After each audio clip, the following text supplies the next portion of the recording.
ख्वातीन और साहब, हमारी पहली मेहमान मीडिया के पटियाला घराने से बिलोंग करती हैं, खुद भी इंटेलिजेंट है, होस्ट भी हैं और इसके साथ साथ उनका ग्लैमर किसी फिल्म स्टार से कम नहीं। मैं उनके बारे में यह भी कहूंगा कि वो पाकिस्तान के तज्जिया निगारी के दिलीप कुमार हसन निसार साहब की को होस्ट भी हैं। प्लीज आपकी भरपूर तालियों में लेट्स वेलकम मरियम जफर।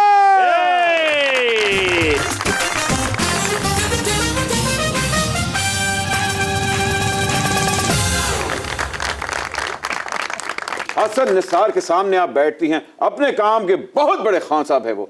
मुझे बताएं कि उनके सामने जुगलबंदी करने के लिए कितनी रियाजत करती हैं, कितनी देर बीबीसी देखती हैं, कितनी देर CNN देखती हैं? ताड़ा करते कायदा के अंदर होना चाहिए। सारा हफ्ता ही न्यूज़ में गुजरता है, न्यूज़ देखने में, प्रोग्राम्स देखने में, कॉलम्स पढ़ने में, क्योंकि कोई एक चीज़ भी मिस नहीं होनी चाहिए। फिर हसन साहब बाद में डांटते हैं कि ए मिस हो गया, तुसी कित्थे सी सारे। शुक्र है मैं सुपर ओवर कर रही हूं।